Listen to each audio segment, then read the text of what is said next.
Joyeuse Pâques à tous, et évidemment, pour célébrer ça, on va bien sûr polémiquer un petit peu, parce qu'il y a plusieurs vidéos qui ont fait surface pour critiquer la fête de Pâques, notamment sur la consommation d'agneaux.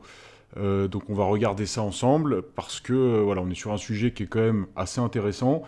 Il y a quand même aussi une forte campagne de dénigration un peu des fêtes chrétiennes aujourd'hui, donc il faut aussi en parler.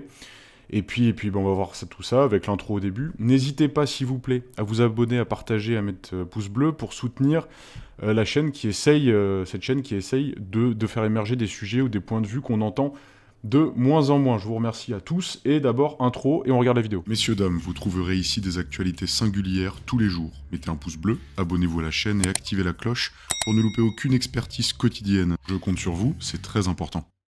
Bon, alors voyons cette vidéo, qu'est-ce qu'elle nous dit? Alors elle n'a pas de son, elle est en anglais. Donc là on voit un boucher qui emmène un agneau tout jeune à des gens. Il leur demande qu'est-ce que c'est. Le boucher leur répond c'est très frais. Et il leur dit est-ce que vous le voulez découper ou emballer? Donc là voilà, les gens se regardent avec l'agneau qui a l'air de passer le meilleur moment de sa vie. Bon, voilà un petit peu la vidéo qui a fait notamment débat, avec un commentaire attribué par notre ami Gérard, je ne sais pas qui c'est, qui nous dit Pâques, des souffrances effroyables mais aussi indécentes. Pendu par la patte arrière, l'agneau assistera au hurlement de celui qui le précède. L'égorgement se fait en pleine conscience, aucune religion n'impose ces atrocités. Seule la filière viande répond à cette idée pour un max de profit. Alors, messieurs, dames, on va en discuter ensemble parce que, non, on peut pas dire n'importe quoi, enfin on peut dire n'importe quoi, mais du coup on va se faire corriger avec le plus grand des plaisirs. Non, ça ne se passe pas comme ça chez les chrétiens. Chez les chrétiens, il n'y a pas d'abattage rituel. Donc, il n'y a absolument pas ça qui se passe. Effectivement, on consomme de l'agneau lorsqu'on est chrétien sous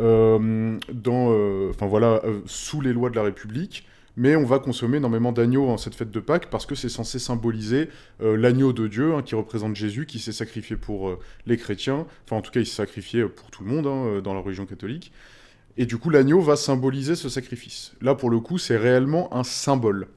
Lorsque on abat les agneaux pour la fête de Pâques, on le fait sous le cadre des lois républicaines. C'est-à-dire que, normalement, on les endort. Enfin, on les endort. Non, on les assomme. Mais tout de même. Tu vois, la réglementation européenne, l'étourdissement des animaux avant l'abattage est obligatoire. Sauf dérogation pour les abattages rituels qui ne concernent pas les abattages chrétiens.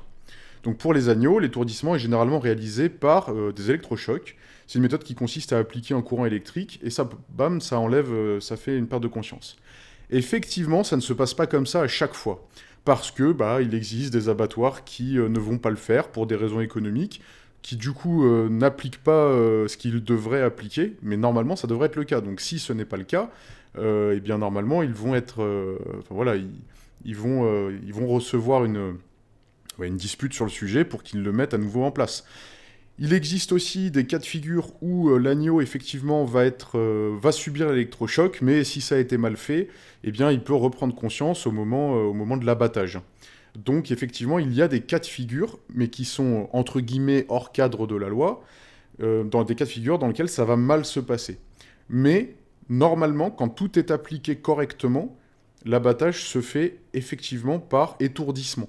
D'abord étourdissement, puis abattage. Et c'est la loi qui s'applique là-dessus. Et comme il n'y a pas de dérogation rituelle chez les chrétiens, eh bien c'est ce qui doit être appliqué normalement. Donc ça, c'est la première chose à retenir pour ceux qui s'attachent un peu à la cause animale.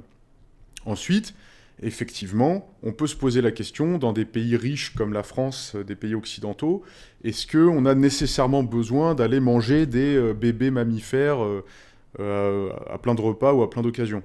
On peut penser que c'est pas nécessaire, du fait que de la viande, on en a à foison, que manger de l'agneau, du veau, etc., c'est généralement très cher, et que de toute façon, on peut très bien consommer des animaux plus adultes, on va dire.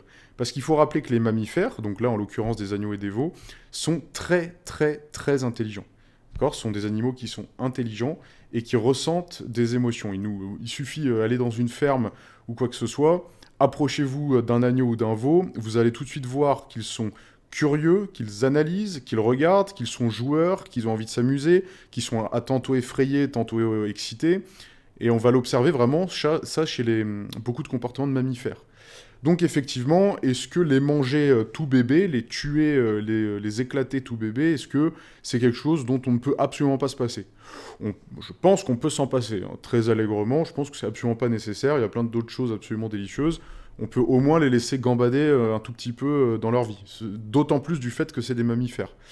Donc, et du coup qu'ils ont un cervelet, une intelligence plus développée que d'autres animaux, donc ils vont davantage ressentir les choses. Bon, ça c'est le premier point. Maintenant, pour la fête de Pâques, je le rappelle, manger de l'agneau, c'est uniquement symbolique, c'est pas une obligation. C'est pas une obligation religieuse, c'est symbolique, donc c'est, on pourrait dire, facultatif. Ce qui est important pour les chrétiens dans la fête de Pâques, c'est de célébrer la résurrection de Dieu le Fils, hein, donc de Jésus-Christ chez les chrétiens. Et donc Jésus-Christ qui, pour tous les chrétiens, est Dieu, qui s'est sacrifié pour les péchés, et qui du coup monte au ciel. C'est ça qui est réellement important. Hein, le sacrifice de Jésus, donc le sacrifice de Jésus, 3 jours après, il va ressusciter. C'est ça qui va être célébré, c'est ça qui va être important. Ce qui est consommé dans l'assiette est vraiment très secondaire. L'important pour les chrétiens, c'est d'aller à la messe le dimanche de Pâques. Alors, tous les dimanches, normalement, pour les chrétiens, mais d'autant plus pour le dimanche de Pâques, qui est la fête chrétienne la plus importante. Et effectivement, après, chacun est libre de la célébrer comme il veut. Les conditions chrétiennes, ça va vraiment être la messe et la célébration de la résurrection du Christ. Voilà, en tout cas, si vous fêtez Pâques, très très joyeuse Pâques à tous, et je vous dis à la prochaine. Salut!